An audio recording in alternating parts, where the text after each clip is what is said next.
The theater lights were barely warm when the laughter started, real laughter, the kind that ripples through a crowd before anyone even understands why they're smiling. The camera found Simon Cowell mid-chuckle, leaning back in his chair, amused and relaxed. It felt like just another fun audition night, until it wasn't. Because what happened next would flip that laughter into silence, then into tears, and if you're watching right now, stay with me till the end, because this is one of those moments that reminds us why dreams matter. And before the story pulls you in, tap like if you believe laughter can heal, and hit subscribe if you want more stories that make your heart feel something real. Backstage stood a Filipino comedian named Marco, thin shoulders, oversized jacket, shoes scuffed from years of walking instead of driving. He practiced his smile in the reflection of a cracked mirror, the kind that never tells the full truth. Marco had grown up in a small coastal town where storms were loud and opportunities were quiet. His father was a fisherman who laughed easily but worried constantly, his mother a market vendor whose hands smelled of bananas and coin dust. When Marco was 12, laughter became his shield. When the storms ruined nets and money ran short, he learned that a joke could turn fear into breath. He learned that timing mattered. He learned that people listen when they're smiling. The host called his name, and Marco stepped onto the stage of AGT Pilipinas with the careful confidence of someone who has fallen before and learned how to land. He waved shyly, bowing too many times, making the judges laugh before he even spoke. The audience warmed instantly. Simon watched with curiosity, already entertained. Marco started with jokes about growing up poor, light, playful observations about sharing one pair of slippers with siblings, about eating rice like it was a personality trait. The laughs came fast and loud. Simon laughed hardest of all, shaking his head as if to say, "This guy gets it."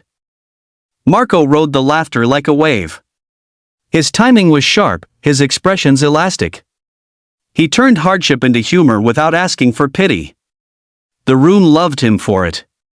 But then, right when everyone expected the punchline, Marco paused. The laughter faded into a hush. He looked out at the judges, then the crowd, and his voice softened.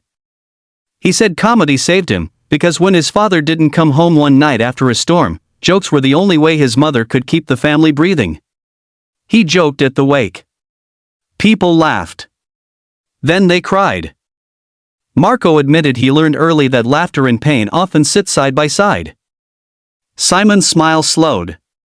The audience leaned forward. Marco continued, not with jokes now, but with honesty. He talked about moving to the city with nothing but a backpack and a notebook of jokes, about sleeping on floors, about bombing on stages where no one listened. He told a story about performing on a bus for spare change and realizing that even tired commuters needed to smile. Then, with a breath that trembled, he turned the pain back into comedy, one last joke about how his father taught him to fish, but comedy taught him to survive. The room exploded again, louder than before, but the sound was different. It carried weight. Simon wiped his eyes without hiding it. The laughter had done its job, it opened the door for truth. Marco finished with a simple line, "If you're laughing tonight, maybe tomorrow you'll be brave." Silence followed, then a standing ovation that seemed to lift the roof. Simon stood last, clapping slowly, eyes glassy. When he spoke, his voice cracked. He said he came to be entertained and ended up being reminded why this stage exists. He said comedy isn't small, it's powerful. And then the golden buzzer rang, bright and sudden, raining gold over a man who had learned to turn tears into light. Marco dropped to his knees, hands over his face, shaking. The crowd chanted his name. In that moment, it wasn't just a win, it was a release. Back home, his mother watched on a tiny TV, laughing and crying at the same time, whispering his father's name like a prayer. Marco stood up, drenched in gold, smiling through tears, proof that laughter doesn't erase pain, it carries us through it. If this story moved you even a little, show some love by liking the video and subscribing to the channel. Share it with someone who needs a reminder that their voice matters. Because sometimes the loudest laughs come from the deepest places, and sometimes, one moment on a stage can change everything.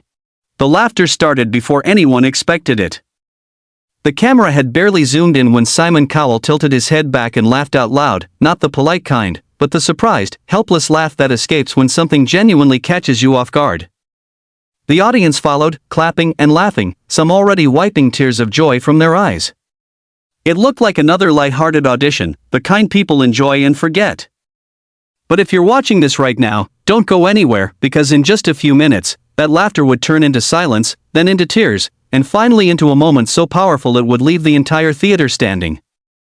Before this story unfolds, take a second to like this video if you believe laughter has power, and subscribe to the channel so you never miss stories that inspire, heal, and remind us why dreams are worth chasing.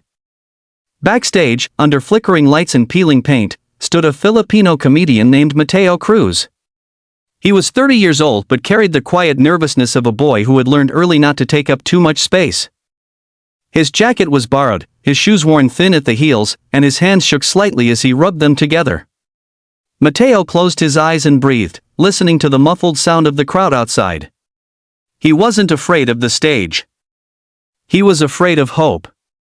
Because hope, when it breaks, hurts more than failure. Mateo grew up in a small fishing village where mornings began before sunrise and ended with tired laughter over simple meals.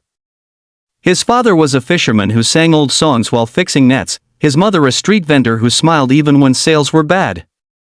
Money was always tight, but love wasn't. When Mateo was 9, his father taught him a lesson he would never forget: if life pushes you down, stand up smiling. People listened to smiles.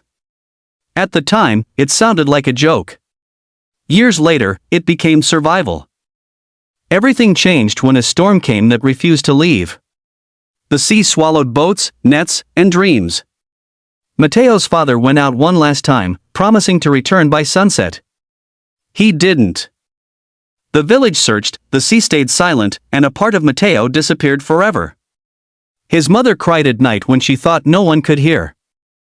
During the day, she worked harder, smiled wider, and told her children stories to keep them distracted.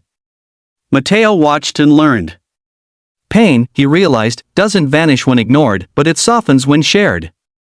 At school, Mateo became the funny kid. Not because he wanted attention, but because laughter stopped people from asking questions he couldn't answer. When classmates teased him for his worn uniform, he cracked jokes. When teachers noticed his empty stare, he made them laugh. Comedy became his shield. Slowly, it also became his voice. Years passed. Mateo finished school and moved to the city with nothing but a backpack, a notebook full of jokes, and his mother's blessing. City life was louder, colder, and far less forgiving. He slept on floors, shared cramped rooms, and sometimes went days surviving on instant noodles. He performed anywhere he could, to small bars, street corners, buses, often to audiences who didn't care. He bombed more times than he succeeded. There were nights he went home questioning everything, wondering if he was chasing a dream that was never meant for him. But every now and then, someone laughed. A tired office worker on a bus. A security guard at a late-night show. A child who reminded him of himself. Those laughs were small, but they were enough. They told him to keep going. When Mateo auditioned for AGT Pilipinas, he didn't tell anyone. Not his friends, not even his mother. He didn't want expectations. Standing backstage now, hearing his name called, he felt his chest tighten. This was bigger than any stage he'd ever stood on. The lights were blinding. The judges sat like figures from another world.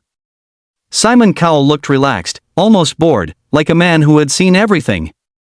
Mateo walked out, bowed too many times, tripped slightly, then turned the stumble into a joke. The audience laughed instantly. The tension broke. Simon smiled. Mateo felt his shoulders drop. He started with stories from his childhood, about sharing slippers with siblings, about thinking canned sardines were a luxury, about believing rice could fix any problem. The laughter grew louder. Even Simon laughed openly now, shaking his head in disbelief. Mateo felt the rhythm, the timing, the beautiful connection between him and the crowd. This was his world. This was home. But then he did something unexpected. He stopped. The laughter faded. The silence felt heavy but respectful. Mateo took a breath and spoke softly. He talked about his father. About storms. About learning to joke at a funeral because he didn't know how else to survive. He explained that comedy wasn't about being funny, it was about being honest when words hurt too much. The audience listened, completely still. Simon leaned forward. Mateo's voice trembled as he described performing on buses for coins, smiling even when people ignored him. He admitted there were nights he wanted to quit, nights he felt invisible. Then he smiled again and delivered one final joke, gentle, heartfelt, perfectly timed. The laughter returned, but now it carried tears with it. When Mateo finished, the theater erupted. People stood. Some cried openly. Simon didn't speak right away. He wiped his eyes, took a breath, and said that he came expecting to laugh but left reminded of why stories matter. He said Mateo didn't just make jokes, he made people feel. And then, with a decisive motion, he pressed the golden buzzer. Gold rained down like a blessing. Mateo froze, then collapsed to his knees, sobbing. Years of struggle, doubt, and silent prayers poured out in that moment. In a small village far away, his mother watched on a neighbor's TV, her hands covering her mouth, whispering thanks to the sea, to life, to the sun who turned pain into light. Mateo stood again, drenched in gold, smiling through tears. He bowed once more, not as a nervous comedian, but as a man who finally believed he belonged. If this story touched your heart, don't forget to like the video and subscribe to the channel. Share it with someone who needs hope. Because laughter isn't just entertainment, it's strength. And sometimes, one brave moment can change everything.